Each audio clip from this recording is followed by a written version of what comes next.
안녕하세요. 오늘의 데일리 뉴스레터에 오신 것을 환영합니다. 1. 바이든이 간절히 도움을 청했다. 2. 구축함 74척이 세계를 경악시켰습니다. 3. 250조 원 규모의 군사 프로젝트 합리. 한번 진실을 알아봅시다. 얼마 전까지만 해도 전 세계 바다를 사실상 미국이 지배하고 있다고 해도 부정할 수 없을 정도로 미 해군의 전력은 세계 최대 최강을 자랑했었으며, 그런데 최근 미국 해군이 더 이상 최강이 아니게 될 것이라는 충격적인 보고서가 공개되었습니다. 무서운 팽창세를 보이고 있는 중국 해군이 이제 곧 미국 해군을 능가하게 될 것이라는 것이죠. 이에 큰 충격을 받은 미 해군 군함 조달 총책임자가 미 해군 군함을 의뢰하기 위해 한국 조선소를 방문했다는 놀라운 소식이 전해졌는데요. 한국 조선소를 방문하여 한국 해군을 위해 새롭게 건조 중인 신형 이지스함들에 많은 관심을 보여주었다고 합니다. 대한민국이 미국의 해군 재건을 이루어낼 것이라는 소식 자세히 알아보도록 하겠습니다. 지난 7일 미국 해군의 군함 조달 사업 수장 톰 앤더슨 제독이 극비리에 한국으로 입국했었다는 사실이 드러났습니다. 미 해군의 신규 군함 조달 사업 PO-6의 총괄 책임자인 톰 앤더슨 제독은 한국 조선업체들의 군함 건조 능력을 직접 보고 파악하기 위한 목적으로 한국을 방문했다고 밝혀 국내외 조선업계의 이목을 집중시켰는데요. PO-6는 미군의 모든 전투용 선박의 개발과 조달을 책임지고 있으며, 특히 이지스 구축함에 있어서는 전권을 위임받고 있는 부서입니다. 톰 앤더슨 제독은 한국조선해양, 대우조선해양, 한진중공업 등 국내 대형 조선업체들을 방문할 예정이라 밝혔는데요. 모두 군함을 건조했거나 건조하고 있는 조선소들이죠.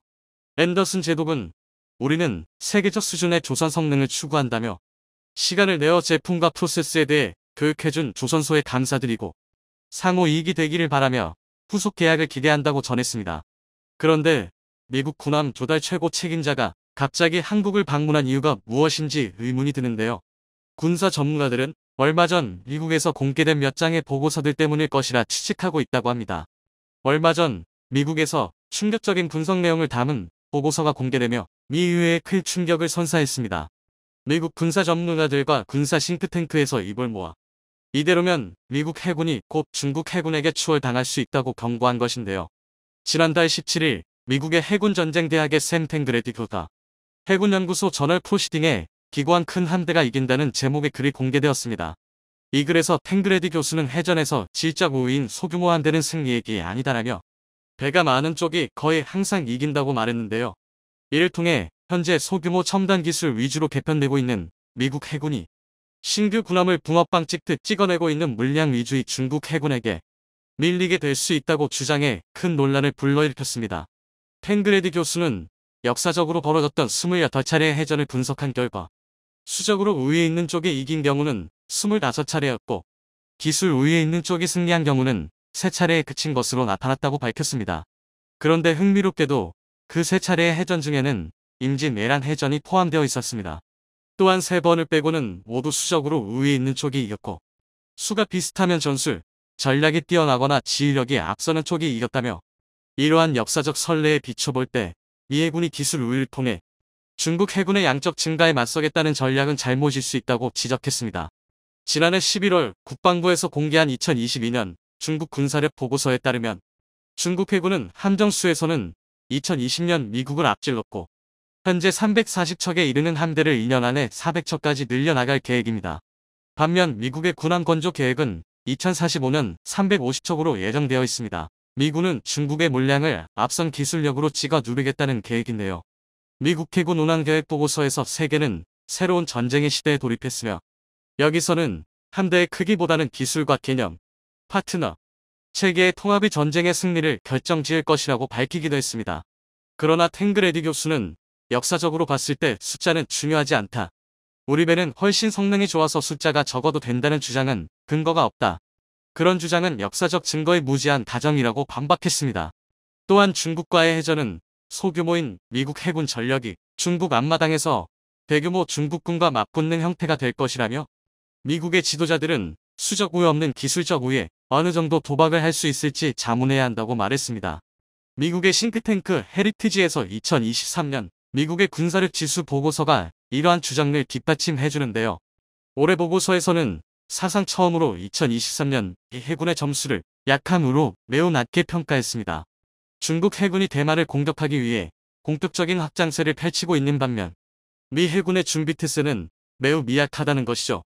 세계 최강이라고 여겨지던 미 해군이 중국에 따라잡힐 수 있다는 사실에 미 의회에서 상당한 충격을 받은 듯합니다. 곧바로 미 의회는 미 해군의 장기 건조 계획 중 가장 공격적인 대안 3의 추진에 동의했습니다.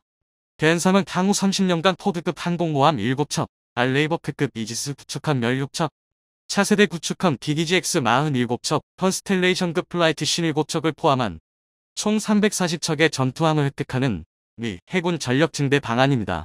세계 2차 대전 이후 최대 규모의 미함대 증축 사업으로 향후 수십 년 동안 수백조의 예산이 투입될 것으로 예상되고 있습니다. 그런데 이 거창한 계획에 한 가지 기다란 문제점이 있는데요. 바로 현재 미국 조선업이 사상 최악의 침체기에 접어든 상태라는 것입니다. 한때 미국은 세계 최대의 조선업 국가였지만 이제는 쇠퇴해버려 수많은 조선소들이 문을 닫고 명맥이 끊기고 말았는데요. 미국 서해안 전체에 전함을 건조 가능한 조선소가 하나밖에 남아있지 않을 정도이죠. 덕분에 미국이 막대한 예산을 쏟아부어 군함을 건조하려 해도 군함을 건조할 조선소가 부족한 상황입니다. 미 의회에서도 이러한 문제점을 인지하고 있었기에 조선소 개편 및 신규 조선소 건설 예산을 집행하고 있는데요. 하지만 조선업 재건에 함대를 건조할 만큼의 예산이 들어갈 것으로 예상되고 있는데다 조선소를 재건하고 신규 함대를 건조할 때까지 중국이 기다려줄 것이라 장담할 수도 없습니다. 이 때문에 미국 내에서 새로운 대안이 제시되고 있는데요. 미국이 전함을 건조할 능력이 되지 않는다면 전함 생산의 능력이 되는 믿을 만한 동맹국에 맡기면 되지 않느냐는 것이죠. 그런데 미국 최고의 군사 기술력이 투입될 군함을 믿고 맡길 수 있으며 미국이 요구하는 수준의 조선 기술력과 생산 능력을 갖춘 국가가 어디일까요? 네, 예상하셨듯 당연히 한국입니다. 현재 한국의 조선업이 세계 최고 수준이라는 것은 누구도 부정할 수 없는 사실입니다. 물론 중국 조선업도 만만치 않지만 미국이 미쳤다고 중국의 군함을 발주하지는 않겠죠. 340여 척이나 되는 물량을 전부 한국에 주문하지는 않겠지만 일부만으로도 한국 조선업 역사상 최대의 빅딜이 들어올 수 있다는 기대감이 높아지고 있습니다. 한국이 민간 조선 분야에서 세계 최고의 기술력을 보유하고 있다는 것은 익히 알려진 사실입니다. 하지만 민간 분야뿐만 아니라 방산 분야에서도 최고의 기술력을 보유하기 위해 군함 연구 개발에도 막대한 투자를 진행 중인데요. 최근 한국 해군에서 진행 중인 또 하나의 대규모 프로젝트가 있으니 바로 세종대왕함 개량 사업입니다. 대한민국에서 최초로 건조한 이지스 구축함이지만 주변국들의 최신형 이지스함들에 비하면 조금은 부족한 것도 사실인데요. 현재 세종대왕급 구축함보다 탄도탄 대응 및 대잠전 능력이 크게 향상된 차세대 이지스 구축함 건조 계획이 추진 중입니다. 그 첫 번째 작품이 2022년 7월 진수된 정주대왕함이었죠. 그리고 이와 함께 현재 운용 중인 세종대왕급 구축함들의 성능 개량 사업도 추진 중인데요. 가장 먼저 세종대왕급 이지스 구축함의 IFF 링크 16 성능 개량을 위해 일부 하드웨어 교체 작업을 올해부터 시행할 예정입니다. 개량 범위는 링크 16 장비 교체와 함내 2개 격실 및 마스트에 설치된 현재의 장비를 철거하고 신형 링크 16 장비를 설치하는 것입니다. 링크 16은 나토의 군사 전술자료 교환 네트워크로 전술 데이터 링크 중 하나로 현대 네트워크전의 핵심 장비 중 하나입니다. 대한민국 해군 함대의 기함이자 네트워크전의 중심이 되는 세종대왕함의 링크 16 전면 업그레이드를 통해 현대전에 최적화된 함대를 구축하는 것이 목표인데요. 이번 지휘통제 시스템 업그레이드를 통해 운용에 필요한 인력을 줄임과 동시에 함대의 통합 전투 능력도 향상될 것입니다. 또한 북한 잠수함에 대한 대응 능력을 높이기 위한 통합음탄기의 장착이 고려되고 있는데요. 통합음탄기는 대형함 수소나 예인식 능동 저주파 소나 선형 예인 소나로 구성된 복합 수중 탐지 체계로 KDX-3 배치 2부터 적용되어 한국 해군의 대잠전 능력을 높이고 있습니다. 한국의 비해미미한 해군 전력을 가진 북한이기에 비대칭 전력이라 할 수 있는 잠수함에 집중하고 있는데요. 한반도 영해 어디에서도 북한 잠수함이 숨을 수 없도록 하는 것이 우리 군의 목표입니다. 올해부터 본격적으로 시동이 걸린 KDDX에도 많은 기회와 관심이 집중되고 있습니다. KDDX는 한국의 전술 환경에 적합하도록 독자적으로 설계한 미니 이지스라 불리는 6,500톤급 한국형 차기 구축함 건조 프로젝트인데요. 총 6척의 건조가 계획되어 있으며 고기능 이사 레이더 국내에서 개발한 함대 공유도탄 1을 탑재하여 우리나라 해상 방공망의 큰 축을 차지하게 될 예정입니다. 세계 최고의 조선 기술을 토대로 이제는 한국만의 독자적인 형태의 이지스함까지 만들 수 있는 해양 강국의 길을 걸어나가고 있습니다. 앞서 탱그레디 교수가 언급했던 수에서 밀리지만 기술적 우위에 있는 해군이 이긴 몇 안 되는 사례 중 하나가 바로 임진왜란이었는데요. 수적으로 열세에 놓인 상황에서도 이순신 장군의 뛰어난 지략과 세계 최초의 철갑선 거북선을 통해 전 세계 역사를 통틀어도 찾아보기 어려운 대승을 거둘 수 있었습니다. 이순신 장군이 보여준 전략과 기술을 통한 승리가 오늘날 무서운 기세로 팽창하며 한국은 주변에 위치한 강대국들과 지정학적인 위험 요소로 인해 국방력 증가에 반세기 이상을 투자하며 자주국방을 실현시키기 위한 노력을 해왔습니다. 특히 한반도의 영향력을 주고 있는 미국, 중국, 러시아, 북한, 일본의 존재로 군사적 긴장감을 놓을 수 없는 상황이 되었지만 오히려 이런 긴장감은 한국을 세계에서 인정받는 군사 강국으로 만들었고 그 결과 한국과 대치관계에 있는 모든 국가들이 한국을 무시할 수 없는 국방력을 갖추게 되었습니다. 물론 이런 배경엔 단순한 군사 능력 확보뿐만 아니라 과학기술의 개발로 이룩한 세계 10위권 경제력과 우리 국민들의 애국심과 시민의식 등 다양한 요인이 작용하고 있기도 합니다. 그런데 최근 들어 한국의 국가적 위상이 예전과는 확연하게 달라진 것을 느끼는 큰 이유 중 하나는 기본적으로 군사력에 가장 큰 영향을 끼치는 방위산업 분야는 저렴하고 실용적인 것도 중요하지만 무엇보다 단 한 번의 실전을 위해 사용되는 장비이기에 실전성을 비롯한 활용 능력이 검증되어야 합니다. 대부분의 국가들이 검증된 선진국들의 방산 장비를 구매하는 이유는 이런 실전성과 위력이 어느 정도 검증되었기 때문입니다. 그 중에서도 가장 대표적으로 잘 팔리는 장비는 미국산 전투기를 예로 들 수 있습니다. 미국이 동맹국들을 상대로 무기 장사를 한다는 비판도 나오긴 하지만 미국산 전투기를 선택하지 않는다면 마땅한 선택지가 없는 상황입니다. 중국, 러시아 또는 유럽의 전투기가 대체제이지만 중국제 전투기는 말할 것도 없고 러시아제 전투기는 중국보다 낫긴 하지만 이번 우크라이나 현장에서 추풍 낙엽처럼 쓰러지면서 군사 전문가들은 러시아제 방산 장비의 스펙이 실제보다 상당히 과장되었다고 분석했습니다. 마지막으로 유럽의 방산 장비는 성능에 비해 가격도 비싸고 기존 무기 체계와 호환성도 떨어지면서 지속적인 유지관리 비용이 들어가는 정비성마저 크게 뒤처져 있습니다. 따라서 하이테크 첨단 산업의 집약체라 불리는 전투기는 자체 개발이 어려워 대부분의 국가들이 검증된 미국산 전투기를 도입하고 있습니다. 단점이 없는 것은 아니지만 충분한 실전 능력과 정비와 무장이 용이한 데다 다른 무기 체계와 호환도 잘 되기에 유일한 선택지가 되었는데요. 대표적으로 F-16 전투기는 전 세계적으로 5,000대 넘게 판매되었고 F-35 역시 현재 생산 대수는 700대가량이며 판매가 예정된 계약 물량은 1,000대를 돌파했습니다. 하지만 최근 국제 방산 시장에서 미국이 주도하는 전투기 시장의 분위기는 완전히 바뀌고 있습니다. 한국이 미국산을 대체할 방산 장비 그 중에서도 최첨단 하이테크 기술이 필요한 전투기 분야에서 무시할 수 없는 성과를 내고 있습니다. 물론 한국의 방산 장비는 K2 표전차, K9 자주포부터 각종 대공방어 미사일까지 명성이 자자했지만 그 중에서도 가격적으로도 가장 비싸고 필요한 기술력의 수준 자체가 다른 전투기 분야가 주목을 받고 있습니다. 월드컵 경기가 한창이던 며칠 전 이집트로부터 FA-50 경공격기 도입에 관한 본계약이 체결되어 빠른 시일 내로 100대가량의 FA-50이 이집트로 납품될 것이라는 소식이 들려왔습니다. 그런데 이번 이집트의 계약 주체는 아랍산업화기구 I이며 아랍산업화기구 I는 1970년대 이집트와 사우디아랍에미리트, UAE와 카타르 이렇게 4개국이 모여 방위산업의 공동개발을 감독하기 위해 설립한 군사조직이며 군사장비를 생산하는 12개의 공장을 보유하고 있습니다. 현재는 운영상의 이유로 이집트에서 100% 지분을 가지고 있지만 그 시초는 아랍 국가들이 연합하여 군사력 증강을 위한 단체로 현재도 이들 아랍 국가들은 방위산업 분야에서 다양한 협력을 하고 있습니다.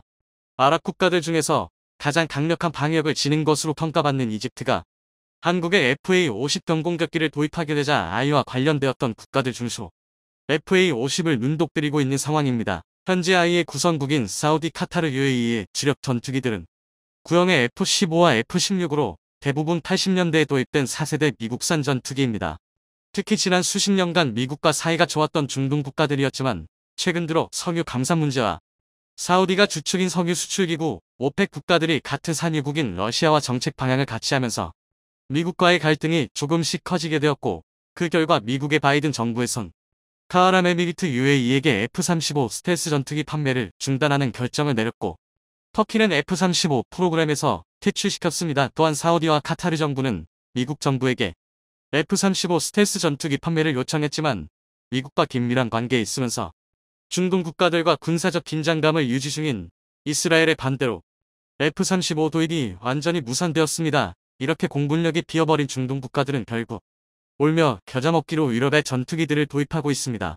하지만 유럽의 전투기들은 부족한 무장 능력과 작전 반경 등 많은 단점들이 있었고 유로파이터 개발국가인 영국, 독일, 이탈리아 3국은 모두 주력 전투기로 미국산 F-35를 도입하는 결정을 내리는 등 개발국마저 사용하지 않는 전투기를 도입하려는 상황입니다. 그런데 여기에 기적처럼 한국의 FA-50이 등장했는데요. 미국의 F-16과 많은 부품을 공유하는 FA-50은 그 자체로도 4세대 전투기의 성능을 내지만 이번에 미국이 FA-50에 탑재될 4.5세대 레이더인 어넵8324 레이더의 수출을 승인했습니다. 어넵8324 레이더는 이번에 중동 국가들 도입한 4.5세대 유럽산 전투기와 동일한 4.5세대 F-16 바이퍼 전투기에 도입 탑재되는 레이더입니다. 여기에 암람 미사일 탑재까지 결정되면서 한국의 FA-50 경공격기는 훈련기 역할도 충분히 수행하면서 동시에 4.5세대 수준의 전투 능력을 확보한 작은 괴물로 진화했습니다. 이미 FA-50에 탑재한 이사 레이더만으로 중국, 러시아 등 경쟁 기종과 비교할 수 없는 탐지 거리와 목표 추적 능력을 확보했고 여기에 스나이퍼 타겟팅 능력까지 갖추면서 저렴한 4.5세대 가성비 전투기로서 역할을 하게 됩니다. 상대적으로 저렴한 FA-50은 압도적인 성능을 내기도 하지만 국제표준격인 미국산 F 시리즈 전투기의 훈련기 역할도 수행해 세계 최고의 파일럿을 양성하는 데 필수적인 기체입니다. 사우디, 카타르, UAE를 비롯한 중동 대부분 국가들은 F-35 스텔스 전투기의 도입을 원했지만 미국의 반대로 도입이 무산되었는데요. 한국의 FA-50을 도입하면 이제 곧 상용화를 앞둔 한국의 준 5세대 스텔스 전투기인 KF-21마저 안정적으로 운용할 수 있게 됩니다.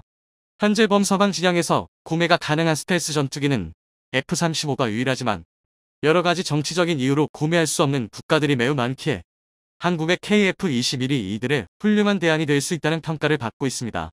현재 성공적으로 개발 중인 KF-21은 기본이 4.5세대 전투기이지만 차후 업그레이드를 통해 스텔스 성능을 갖춘 5세대 전투기가 될 것이며 뛰어난 무기 호환성과 정비의 용이성으로 유지비 절감에 탁월할 것이란 평가를 받고 있습니다.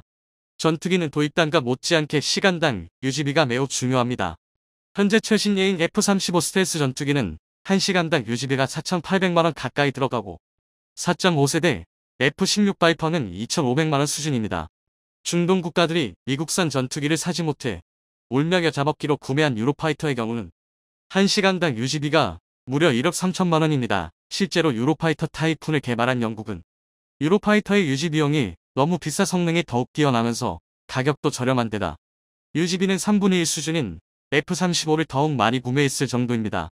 그런데 4.5세대 유로파이터와 사실상 동급의 스펙을 갖춘 한국의 FA-50은 1시간당 유지비가 무려 460만원 수준입니다.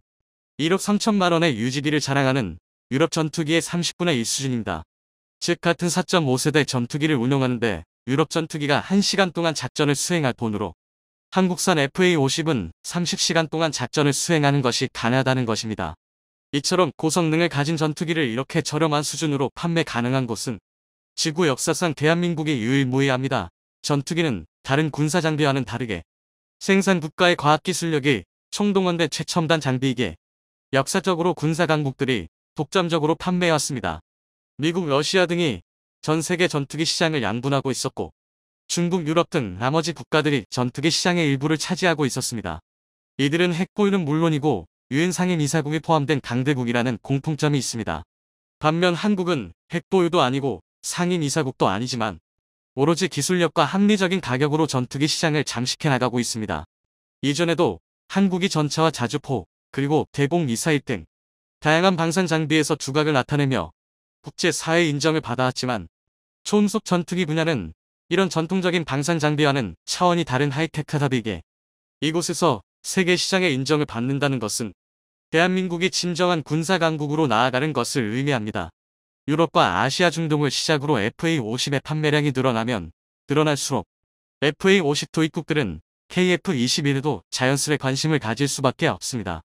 5세대의 압도적인 성능에 합리적인 가격과 유지비, 그리고 대부분의 무기 체계와 호환되는 무한한 확장성까지 정치적인 이유로 미국산 전투기를 구매할 수 없는 국가들에게 최고의 대안이 될 수 있는 상황입니다. 이렇게 한국이 자력으로 고객층을 늘려갈수록 인도네시아와 협력의 필요성은 점점 더 낮아져 갑니다. 인도네시아 측이 납부하기로 한 개발 분담금은 한국의 경제 규모나 방산 수출 규모로 미루어 볼 때 상당히 적은 금액에 속합니다. 인미 측이 2조 원에 가까운 분담금을 납부해야 하지만 한국은 올해의 방산 수출로만 30조 원에 가까운 성과를 내면서 사상 최대 규모의 수출 실적을 올렸습니다. 그런데 이런 실적이 올해 일회성으로 끝나는 게 아니라 많은 국가들과 새로운 수출 계약을 앞두고 있어 내년에도 많은 긍정적인 소식이 들려올 것으로 기대되는 상황입니다. 특히 미국 공군의 고등 전술 훈련기 사업에서도 한국의 FA-50이 유력한 후보로 평가되고 있습니다. 적게는 300대에서 많게는 400대가량의 물량이 예정된 훈련기 사업에 한국이 유력한 이유가 있는데요. FA-50 기체 자체가 F시리즈 전투기를 만드는 미국의 방산 기업 로키드 마틴과 협력하여 제작한 기체이며 미국이 이번에 FA-50의 4.5세대형 미국산 이사 레이더와 암람 미사일 탑재를 허용한 만큼 FA-50이 유일무이한 후보로 떠오른 상황입니다. 이번 미국 도입이 현실화되면 한국의 전투기 판매 1,000대 목표도 현실화되며 미국에 판매했다는 상징성으로 FA-50 도입을 망설이던 다른 국가들 역시 주문하게 될 가능성이 높은 상황입니다. 최근 이집트의 FA-50 도입으로 이와 관련된 아랍 산업화기구 국가들 역시 어느새 서방 무기체계의 표준 자주포로 자리잡은 자랑스러운 K9. K9을 생산하는 하나디펜스는 주문량을 소화하는 동시에 하루가 멀다 하고 들어오는 도입 문의와 추가 주문까지 처리하느라 눈코 뜰 새 없이 바쁘다고 하는데요. 얼마 전에도 2017년에 K9을 구매해가서 지금까지 만족스럽게 사용하고 있는 핀란드가 38대나 추가 구매를 요청해와서 하나 디펜스의 공장은 더더욱 바빠질 예정입니다. K9 도입을 통해 포병의 현대화를 꾀하고 있는 핀란드는 K9이 상당히 마음에 들었는지 퍼레이드에도 동참시키고 K9이 참여한 대대적인 포격 훈련 영상도 공개하곤 했죠. 하얗게 눈이 덮인 침엽스림을 K9 자주포가 가로지릅니다. 잇과 가지에 얼어붙은 소리는 영하 40도에 달하는 이곳의 겨울이 얼마나 혹독한지 말해주는 듯합니다. 자리에 멈춰선 K9은 순식간에 표적을 겨누고 포탑 내부에서는 승무원들이 사격 재원을 입력하고 탄약의 자동 장전을 보조합니다. 이윽고 굉음과 함께 포신이 불을 뿜습니다. 자동 장전기에 로봇팔이 즉시 차탄을 장전하고 K9이 순식간에 두 번째 불을 뿜습니다. 카렐리아 포병연대에 변화의 바람이 불고 있습니다. 봄의 마지막으로 배치되는 자주포는 훈련 후 투입될 것입니다. K9 곡사포의 훈련이 시작되면서 현대적인 기갑 포병의 시대가 시작됩니다. 현지 훈련장에서 K9 훈련 및 사격이 가능합니다. 다만 훈련장은 곡사포의 성능에 비해 다소 조잡한 편이어서 인근 지역의 활용 가능성을 살펴봐야 할 것 같아요. 병사들이 발사 준비를 마친 K9을 두려워해서는 안 됩니다. 몇 분 안에 임무를 완료한 후 이동한 다음 정해진 위치에서만 발사할 것이라고 투우모 아오넨 중령은 말했습니다. 승무원 과정은 이미 2021년 가을에 시행되었습니다. 포반장 보직은 1월에, 그 외 승무원 보직은 2월에 선발됩니다. 가을쯤에는 자주곡 사포포대의 첫 번째 부품도 대량 생산될 것입니다. 훈련에는 사문의 155기 갑자주포 및 유보수 부품이 있는 포대 인원의 절반이 항상 대동됩니다. K9은 독립적으로 사격 명령을 받고 자신의 정확한 위치를 파악하고 스스로 사격 값을 계산하고 실제 사격을 수행한 후 즉시 새로운 지역으로 이동할 수 있는 완전한 무기 체계입니다. 이 모든 일은 단 몇 분 안에 일어납니다. 기갑 포병에는 새로운 사고방식이 필요합니다. 전투에서는 신속한 판단이 강조됩니다. 주변에서 일어나는 일을 더 잘 이해하고 상황이 어떻게 전개되는지 평가할 수 있어야 합니다.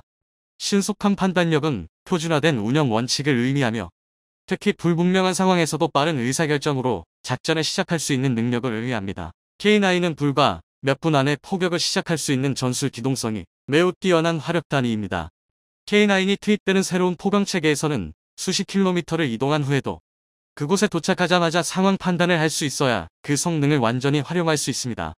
일단 전장 모니터링 및 포병들의 상황 파악은 이러한 체계의 기초를 만듭니다.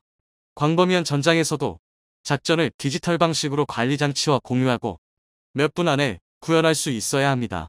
전투에서 승리하고 싶다면 가까운 미래의 상황이 어떻게 전개될지 항상 추측해야 합니다. 모든 것이 확인되기를 기다리면 항상 늦을 것입니다. 이것은 최선의 전술과 작전 기술입니다. 다양한 상황별, 대안에 대한 계획 및 운영 지침은 빠른 작전 실행을 위한 기반을 만들고 전투에서 주도권을 잡을 수 있도록 해줍니다. M18 관리 시스템으로의 전환은 어려운 일이지만 전체 운영 관리 체인이 정보와 명령을 신속하게 전송할 수 있게 합니다. 엔진이 굉음을 내고 전차가 땅을 흔들고 호신이 화염과 포탄을 하늘로 쏘아 올릴 때 적진은 이미 벼락이 떨어진 것과 같은 상황일 것입니다. 카렐리아 포병연대의 사령관 투우모 아오넨 중령은 함께 일하고 생각과 경험을 공유함으로써 우리는 기술을 연마하여 현대 전장의 어려움에 대처하고 더욱 강력한 준비 태세를 구축할 수 있습니다라고 말했습니다. 영상을 통해 보셨듯 핀란드는 K9을 통해 현대적인 포병 전력을 구축하고 있으며 이는 꽤 성공적으로 진행되고 있습니다. K9은 현재 러시아의 마수가 뻗쳐올 가능성이 높은 동유럽과 북유럽 국가들 사이에서 인기가 높습니다. 노르웨이와 에스토니아에서 K9을 구매해가자 핀란드도 이에 동참했고 그 후에는 폴란드가 찾아와 어마어마한 물량을 계약했죠. 나중에 밝혀진 뒷이야기에 따르면 노르웨이에서 진행됐던 K9의 혹한기 테스트 결과가 노르웨이 국외로 유출되어 주변 국가들의 귀에 들어갔고 그 뛰어난 성능에 감명받아 핀란드와 폴란드가 K9을 실제 구매하는 데에 이르렀다고 합니다. 노르웨이에서의 실험이 나름의 보증이 되어졌던 것이죠. 서방 무기 체계에서는 새로운 무기를 도입해오면 그 나라 감성에 맞는 멋들어진 제식명을 붙여주는 게 관례입니다. 핀란드의 사례처럼 구매국 사양에 맞는 개량이 이루어지지 않는 중고품 수출일 경우에도 이는 마찬가지인데요. K9같이 세계 각국으로 팔린 무기의 경우에는 그만큼 제식명도 다양합니다. 튀르키예에 팔린 K9은 폭풍이라는 뜻의 프르트나, 에스토니아와 인도에서는 천둥이라는 뜻의 투우와 바즈라, 노르웨이에서는 바이킹 신화의 신인 비다르, 호주에서는 헌츠맨이라는 별명이 각각 붙었습니다. 핀란드의 경우에는 양손 망치라는 뜻의 모클이라는 제식명이 붙었는데요. 영상을 통해 보셨듯 핀란드는 실제로도 양손 망치를 운용해보니 상당히 마음에 들었던 모양입니다. 핀란드는 현재 나토 가입을 추진하고 있습니다. 남북으로 길쭉한 국토를 지닌 핀란드는 그 길쭉한 땅의 동쪽 전분을 무려 1300km에 걸쳐 러시아 국경과 맞대고 있습니다. 러시아가 딴맘을 먹고 유럽을 향해 서진하게 되면 한순간에 전국토가 최전선으로 뒤바뀔 수도 있는 지정학적 위치에 있는 것이죠. 그런 만큼 핀란드는 국력에 비해서 육군 병력에 어마어마한 투자를 한 특이한 나라이기도 합니다. 하지만 어디까지나 국력에 비해서 많은 투자를 한 것뿐이라서 러시아를 상대로 견뎌내기에는 무리가 있는데요. 그래서 나토의 힘을 빌리고자 하는 것입니다. 나토 측에서도 핀란드를 포섭하면 러시아를 압박하는 전진기지가 더 국경 가까이에 생기는 것이므로 작년 7월 정상회의를 통해 핀란드의 가입 신청을 통과시키겠다는 구상을 발표한 바 있습니다. 그러나 의뢰 국제기구라는 것이다 그렇듯 이것은 나토 전체를 뭉뚱그린 의견일 뿐. 그 내막에는 개별 회원국들이 각자 다른 저울질을 하고 있는 동상이몽의 상황이 있었습니다. 그리고 회원국들 중에서 핀란드의 합류를 가장 극렬히 반대하는 나라가 바로 튀르키예였죠. 튀르키예에는 현재 에르도안이라는 독재자가 정권을 쥐고 있고 이 때문에 나토의 발단 부분은 있지만 서방과는 갈등을 빚고 있습니다. 튀르키예와 에르도안은 현재 튀르키예 국경 근처를 포함한 중동 일대에 흩어져 살고 있는 쿠르드족을 탄압하고 있으며 쿠르드족은 이에 맞서 PKK라는 집단을 만들어 전쟁을 벌이고 있는데요. 쿠르드족이 시리아 북부의 영토를 확보하고 독립할 가능성을 보이자 2019년 튀르키예는 이곳을 침공하는 초강수를 뒀다기 주변국들의 비난의 화살을 한몸에 받기도 했습니다. 핀란드 역시 이때 튀르키예에 대한 국제 제재의 일환으로 튀르키예를 상대로 하는 무기 수출 금수 조치를 내렸고 이때부터 튀르키예는 핀란드에 대한 앙금이 남아있는 상태였습니다. 이런 상황에서 러시아가 전쟁을 일으키고 핀란드의 나토의 도움이 절실해지자 졸지에 갑을 관계가 뒤바뀌게 됩니다. 나토 회원국 가입을 위해서는 기존 회원국들의 만장일치 동의가 필요합니다. 튀르키예는 이를 이용해 핀란드의 나토 가입 결정권을 손에 쥐어버렸습니다. 하지만 방금 핀란드의 지정학적 위치를 보셨듯이 핀란드는 자존심 세우고 있을 상황이 아닙니다. 결국 핀란드는 바로 꼬리를 내렸습니다. 튀르키예의 요구대로 무기 금수 조치를 해제한 것이죠. 튀르키예는 핀란드의 태도가 마음에 들었던 모양이고 아마도 핀란드는 나토에 가입할 수 있을 것으로 보입니다. 다만 나토에 들어갈 수 있는 것은 좋은데 핀란드는 또 다른 문제를 안고 있습니다. 나토와 함께 훈련하고 합동작전을 펴기에는 구소련제 무기가 너무 많다는 것이었습니다. 일단 노후화돼서 전투력이 떨어지고 정비가 힘들 뿐더러 나토 표준인 서방 무기 체계와도 맞물리질 않습니다. 그나마 육상군 최대 전력인 주력 전차는 독일제 레오파르트 2로 교체해뒀지만 그마저도 최신형인 2A7이 아닌 2A4와 2A2입니다. 이들 역시 도입된 지 오래되어 이미 경쟁력을 잃었죠. 핀란드는 나토 합류를 위해 군을 현대화하고 하나의 체계로 일원화하는 작업에 돌입했는데 일단 효율적인 방법부터 추구하기로 합니다. 바로 포병 무기죠. 핀란드는 자주포, 견인포, 곡사포, 로켓포 등을 상당히 숫자 갖추고 있지만 거의 전부가 구소련제였습니다. 핀란드는 이중 자주포와 로켓포를 각각 한국제 K9과 미국제 MLS로 교체했는데 영상으로 보셨듯 이는 꽤 효과를 보았습니다. 이후 핀란드의 나토 가입이 확정되면 이러한 방식으로 서방 무기 도입을 더 확대할 것을 기대해 볼 수 있는데요. 그 경우 다른 나라에서도 여러 번 그러했듯이 괜찮은 가성비를 갖추고 있으며 제때 납품이 가능한 한국이 다시 한번 선택받을 가능성이 높습니다.